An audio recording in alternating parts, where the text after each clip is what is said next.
आज हमने जैसे बात कही थी कि हम बिजली के ये जो अज़ाब देने वाले बिल हैं, जो बहुत बड़े ज़्यादा बिल आ रहे हैं आजकल, उसके बारे में बात करना चाह रहे हैं। लेकिन एक रिवायती सियासत जो होती है कि बिजली के बिल के बारे में आपने सिर्फ मजम्मत तो कर दी, लेकिन कोई हल पेश नहीं किया, तो इंशाअल्लाह ताला वो रिवायत भी ख़त्म करेंगे। और आवाम पार्टी के प्लेटफॉर्म से आज आपके सामने, हुकूमत के सामने मैं कुछ तजावीज़ रखूँगा कि जिससे बिजली के बिल फिल फौर कम हो सकते हैं। और मैं ये समझता हूँ कि इस वक्त कौम को, मुल्क को ज़रूरत है कि बिजली के बिल कम हो जाएं। बिजली के बिल इस तरह के हो गए कि अब घर के अंदर कोई और, मोहल्ले में कोई और, मस्जिदों के बाहर कोई और बात नहीं हो रही माँ सिवाय इसके कि बिजली के बिल कितने हैं। और मिडिल क्लास जो है वो पिस चुकी है, तनख्वाहदार तबका जिसके ऊपर हुकूमत ने पहले ही बहुत टैक्स लगा दिया है वो पिस रहा है। जो आपके प्रोफेशनल्स हैं, डॉक्टर्स, इंजीनियर्स, लॉयर्स, जो प्रोफेशनल्स हैं, उनके ऊपर हुकूमत ने इस वक्त 49.5% टैक्स लगा के रखा है। जो जो जो जो आपके नौकरी पेशा लोग हैं उसके ऊपर 38.5% टैक्स लगाया है हुकूमत ने। जैसा कि मैंने गुजारिश की है कि 5 लाख रुपए के ऊपर तनख्वाहदार के ऊपर जो 92,250 रुपये टैक्स था, उसको अब 1,13,750 रुपये टैक्स कर दिया है। तो हुकूमत ने दर्जा बदर्जा हर इंसान का पाकिस्तान में टैक्स बढ़ा दिया है। और जो चीज़ हुकूमत ने कही थी वो आधी तो पूरी कर दी है। उन्होंने कहा था कि कौम से सेक्रीफाइस की बात करी थी, कौम से कमर कसने की बात करी थी, तो कौम की कमर तो कस दी है, लेकिन हुकूमत की तरफ से कोई भी आपको कुर्बानी नज़र नहीं आ रही, हुकूमत की तरफ से कोई भी आपको सेक्रीफाइस नज़र नहीं आ रही। हुकूमत की तरफ से कोई भी आपको सेक्रीफाइस नज़र नहीं आ रही। और फिर ये जो जलते पे नमक, जो जलते पे इन्होंने तेल छिड़का है, वो बिजली के बिल हैं। पिछले साल जिस शख्स का 7,000 रुपये बिजली का बिल आता था 300 यूनिट वाले का, उसका अब 17,000 रुपये यूनिट आने लगा है। यहां पे बैठे हुए, मैं नाम नहीं लेता हूं, लेकिन यहां पे बैठे हुए एक शख्स का जिसका बिल 55-56 हजार रुपये आता था, 1,78,000 रुपये उसका बिल आया है। तो लोगों के पास देखिए, जो पाकिस्तान में एक मुतवासित तबका होता है, जो प्रोफेशनल्स होते हैं, जो पाकिस्तान के लोग होते हैं, हर किस्म, वर्किंग क्लास, मिडिल क्लास, जो भी लोग हैं, प्रोफेशनल्स हैं, उनका एक दिन जहन में बजट होता है कि जिसके अंदर उन्होंने सोचा होता है कि 40,000 रुपये हमारा बिजली का बिल आता है, 50,000 रुपये बिजली का बिल आता है, जिसका भी आता है। उसके पास कोई कानून का खजाना नहीं होता, उसके पास कोई इतने पैसे नहीं होते कि वो अपनी मर्जी से कोई भी बिल दे दे। उसके पास एक लिमिटेड पैसे होते हैं जिस हिसाब से वो बिल दे सकता है। और जब इस किस्म के बिल आना शुरू होंगे, तो उसका बजट आउट हो जाता है कि आपने 1 लाख रुपए, 1.5 लाख रुपए का बिजली का बिल देना शुरू कर दिया, 2 लाख रुपए का बिजली का बिल देना शुरू कर दिया उस शख्स को जिसके पास 40,000 का, 50,000 का बिल आता है। तो वो कहां से लेकर आएगा 1.5 लाख रुपए का बिल? अब आज यहां पे बहुत बात हो रही है कि बिजली के अंदर बिल इसलिए ज्यादा है कि इंस्टॉल्ड कैपेसिटी जो है वो बहुत ज्यादा है, कि पाकिस्तान में आईपीपीस को बहुत ज्यादा हो रहा है। और जमात इस्लामी ने भी इस पे धरना किया हुआ है, जिस पे वो कह रहे हैं कि आईपीपीस को बंद करो। अब बात यह है कि अगर आप एक गाड़ी लीज करते हैं और उसकी लीज पेमेंट नहीं देते तो लीज पेमेंट नहीं देते तो वो गाड़ी वाला गाड़ी ले लेगा वापस आपसे। अगर आप आईपीपीस को पैसे नहीं देंगे तो आईपीपीस, शायद आईपीपीस बंद कर दें, तो फिर आपके पास बिजली की लोड शेडिंग हो जाएगी। तो हमें ये चीज़ें भी देखनी होंगी कि हम बिजली जो है उसका क्या करेंगे कि कि बिजली के बिल भी मुनासिब हो जाएं और सिस्टम भी कोलैप्स ना हो जाए। अब पहले मैं बात करता हूं कि बिजली के बिल इतने ज़्यादा क्यों हैं, और उसके बाद फिर आपको उसके हल की तरफ भी लेके जाता हूं। देखिए, सबसे पहले तो ये बात जो हमने कल रात को शायद खाकान अब्बासी साहब और मैंने की थी रात को, तो एक वजह यह है कि पाकिस्तान के अंदर जो इंस्टॉल्ड कैपेसिटी है वो थोड़ी सी ज़्यादा है। अब बात सच्ची यह है कि पाकिस्तान के अंदर गर्मियों के अंदर 32-33 हज़ार मेगावाट बिजली चाहिए होती है और सर्दियों में सिर्फ 9-10 हज़ार मेगावाट बिजली चाहिए होती है। अगर आप गर्मियों की पूरी बिजली पूरी करेंगे, यानी कि अगर आप जुलाई जून के महीनों में, अगस्त के महीने में 32 हज़ार मेगावाट बनाने की कैपेबिलिटी होगी और सर्दियों में सिर्फ 9,000 मेगावाट बिकेगा, तो 20,000 मेगावाट कहीं ना कहीं से तो आपके साथ जाया, आपको बंद रहेगा ना प्लांट। उसमें 6-7 हज़ार मेगावाट तरबेला सिर्फ अगस्त में किक इन करता है, लेकिन आपका 15,000 मेगावाट, 12,000 मेगावाट बंद रहता है सर्दियों में। तो इसलिए आपको ये सोचना चाहिए था जब आप ये लगा रहे थे कि देखो ये अगर गर्मियों में हम जीरो लोड शेडिंग कर देंगे तो सर्दियों में बिल बहुत ज़्यादा आएंगे, गर्मियों में बिल काबिल बर्दाश्त से ज़्यादा होंगे। तो हो सकता है कि 1-8 घंटे की लोड शेडिंग कर लेते गर्मियों में, या हो सकता है कि अगर लोड शेडिंग नहीं करते तो एग्जैक्ट वो लगा लेते कैपेसिटी। तो ये चीज़ देखने की है कि हमने क्या इंस्टॉल्ड कैपेसिटी लगाई है, वो उतनी है कि जितनी हमारी ज़रूरत है या उससे ज़्यादा लगाई है, नंबर 1। और नंबर 2, क्या लगाते वक्त हमने उसका बारे में सोचा था कि ये डॉलर्स में सर्विस करने पड़ेंगे, इसके लोन्स डॉलर्स में सर्विस करने पड़ेंगे, इसके प्रॉफिट्स मार्जिन्स, तो क्या हमारे पास कहीं से डॉलर्स इतने आ सकेंगे या नहीं, वरना तो ये कि डिवैल्यूएशन करनी पड़ती है।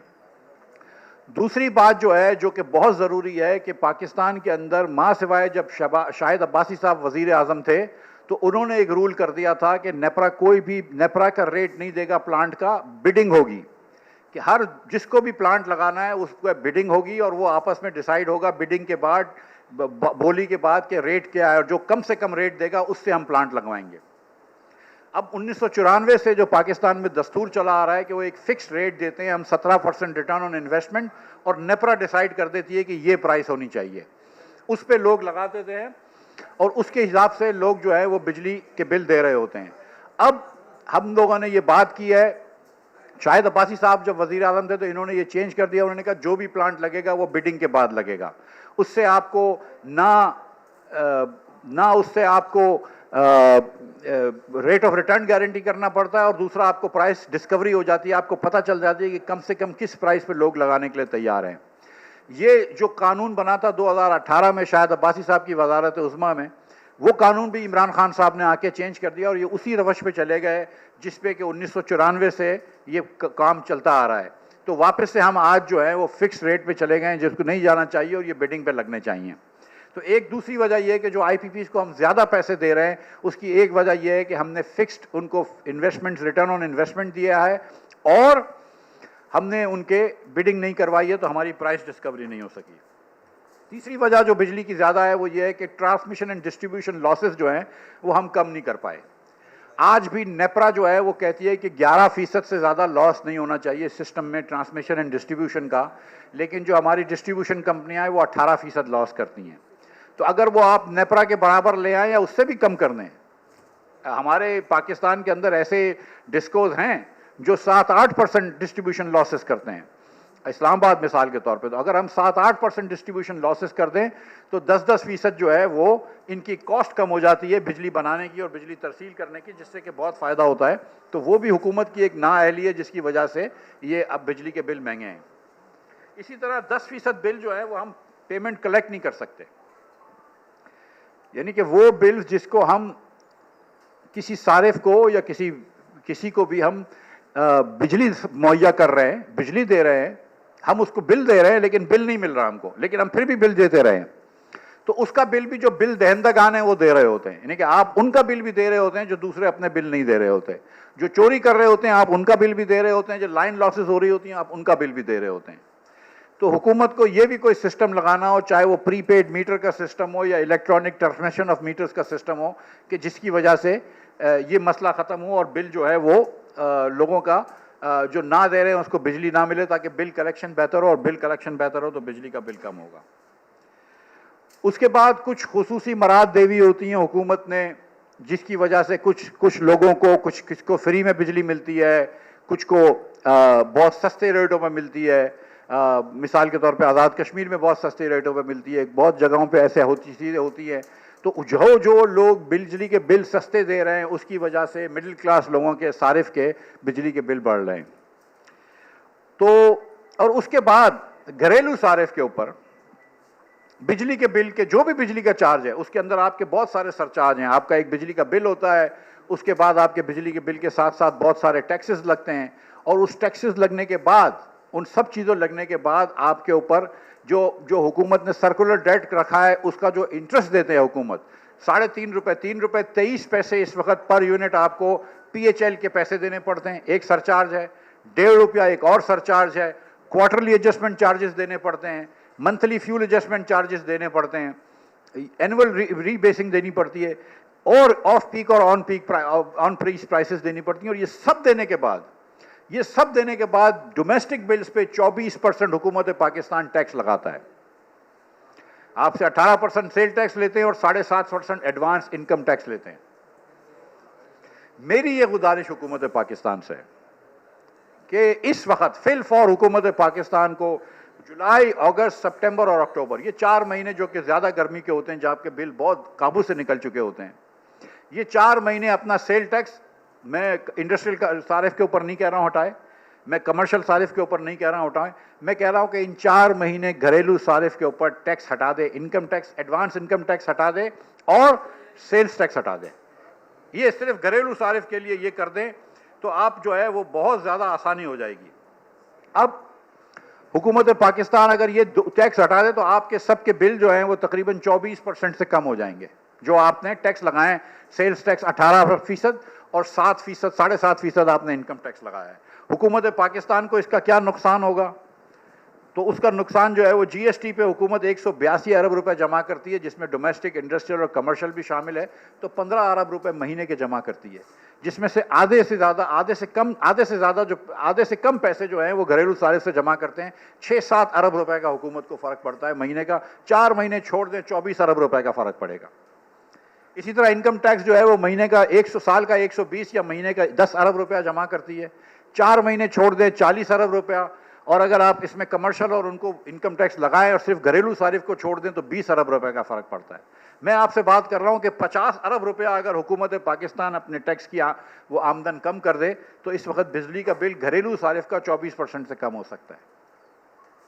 और 50 अरब रुपया करने के बाद मैं ये नहीं कह रहा हूं कि IMF से मुआहदा खराब करो, मैं ये नहीं कह रहा हूं कि आप अपने अखराजात, मैं ये नहीं कह रहा हूं कि आप टैक्स वसूलात की जो है उसकी वजह से आप डेफिसिट बढ़ाएं, मैं कह रहा हूं अपने अखराजात कम करें। हुकूमत पाकिस्तान आज भी 1150 अरब रुपया PSDP पे रखा है। पिछले साल हुकूमत पाकिस्तान ने इसी PSDP के मद में 705 अरब रुपया खर्च किया है। तो अगर पिछले साल 705 अरब कर सकते थे तो इस साल 800 में गुजारा कर लो। हालांकि इस साल तो 300-400 पे आ जाना चाहिए था और टैक्स की छूट देनी चाहिए थी। आप 800 में गुजारा कर लें, 350 अरब रुपए आपका है। आप 4-5 महीने आराम से न सिर्फ टैक्स हटा सकते हैं बल्कि और बिजली की रियायत कर सकते हैं। लेकिन हुकूमत की अपनी तरजीहात ये हैं कि वो MNA और MPS के प्रोजेक्ट, जिसमें 500 से 600 अरब रुपया खर्च होगा, MNAs और MPS के प्रोजेक्ट्स उस पर लगा रहे हैं, लेकिन आपके बिजली के बिलों में कमी नहीं ला रहे। तो ये हुकूमत की तरजीहात है कि देखें कि आप क्या क्या देख सकते हैं, कि आप क्या क्या देख सकते हैं।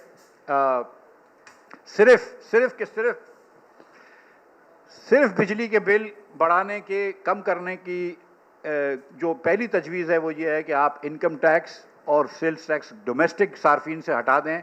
उससे आपको बहुत कम नुकसान होगा, 50 अरब रुपए का नुकसान होगा, और हर बिल जो है घरेलू सारिफ का अगले 4 महीने 24% होगा। मेरा तो ख्याल है कि सारा साल हटा देना चाहिए। तो उससे भी अगर आपको जो है वो 300 अरब रुपए का नुकसान होता है, अगर कमर्शियल पे भी हटा दो, इंडस्ट्रियल पे भी हटा दो, तो 300 अरब रुपया भी आपको PSDP से कम कर देना चाहिए। तो आपकी बिजली जो है वो इंडस्ट्रियल बिजली भी कंपैरेटिव हो जाएगी, कमर्शियल बिजली भी कंपैरेटिव हो जाएगी, और घरेलू सारिफ को भी आसानी हो जाएगी। लेकिन अगर आप पूरा साल नहीं कर सकते, आपको MNA और MPS को 600 अरब रुपया देना ज़रूरी है। आप समझते हैं कि मुल्क की इस वक्त तरजीह ये होनी चाहिए कि MNAs और MPS को नए प्रोजेक्ट्स दें, और उसकी जो भी करप्शन होती है उसके ऊपर मैं नहीं जा रहा हूँ। और अगर आपकी तरजीह आवाम की खिदमत करना नहीं है तो फिर भी आवाम को मार मत डालो। इस वक्त बिजली के बिल कम करने की पहली तजवीज़ ये है कि ये किया जाए। दूसरी तजवीज़ ये है कि आप फर्नेस ऑयल पे और LNG के ऊपर 18% सेल टैक्स लेते हैं। फर्नेस ऑयल पे भी टैक्स लेते हैं, सेल्स टैक्स, और LNG के ऊपर भी टैक्स लेते हैं। LNG सिर्फ हुकूमत इंपोर्ट करती है। फर्नेस ऑयल जो है वो आम लोग इस्तेमाल नहीं कर रहे।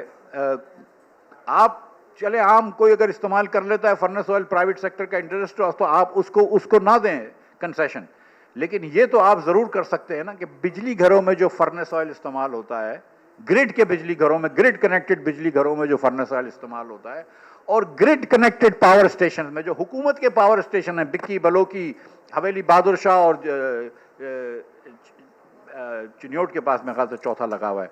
अगर ये जो 4 रेमिया खान के पास लगा हुआ है, I am not sure exactly चौथा जो है प्लांट, लेकिन ये जो 4 प्लांट्स लगे हुए हैं हुकूमत के जो एलएनजी पे चलते हैं, आप उसके तो कम से कम सेल्स टैक्स उसके ऊपर तो हटा दें एलएनजी के ऊपर, तो उनकी कॉस्ट भी कम हो जाएगी, आपकी बिजली की एवरेज कॉस्ट कम हो जाएगी, तो थोड़ा सा लोगों को रियायत मिल सकेगी। और अगर अगेन वो जो खर्चा होगा 30-40 अरब रुपया भी नहीं होगा, वो 30-40 अरब रुपए के आप दूसरी तरफ खर्चा कम कर दें। हम ये नहीं कह रहे कि आप डेफिसिट्स बढ़ाएं, हम ये नहीं कह रहे कि आप IMF से झगड़ा करें, हम तो ये कह रहे हैं, हम तो आपको सामने हल बताया हुआ है, हमने चूंकि आपको सामने हल बताया हुआ है, उससे जो है वो बहुत बेहतरी आ सकती है। तो हुकूमत को फिल फॉर ये करना चाहिए, हुकूमत को फिल फॉर ये करना चाहिए कि बिजली के ऊपर, डोमेस्टिक बिजली के ऊपर, डोमेस्टिक सारिफ के ऊपर, घरेलू सारिफ के ऊपर जो 24% टैक्स लगाया हुआ है आपने, जिसमें 18% टैक्स शामिल है सेल्स टैक्स का और 7.5% एडवांस इनकम टैक्स है, उसको फिल फॉर हटा देना चाहिए और कम से कम अगले 4 महीने के लिए हटा देना चाहिए,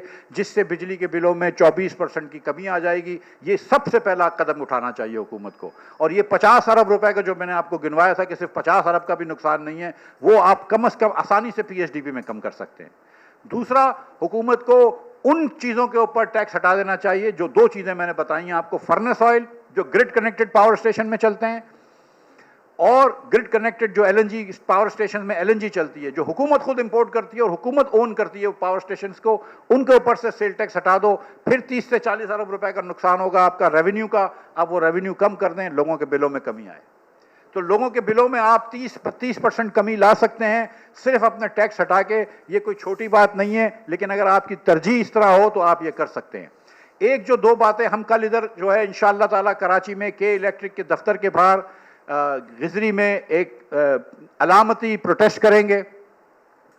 इसमें अल्लाह की मेहरबानी से धरना नहीं होगा, 1 घंटा खड़े रहेंगे, उधर कुछ बातचीत करेंगे और उसके बाद के इलेक्ट्रिक के लोगों को हम एक सिफारिशात पेश करेंगे अपनी, एक जो मैंने अभी बात करी है के इलेक्ट्रिक के लोगों को भी दी जाएगी और हुकूमत पाकिस्तान के भी दी जाएगी, वो के इलेक्ट्रिक वाले पहुंचा देंगे।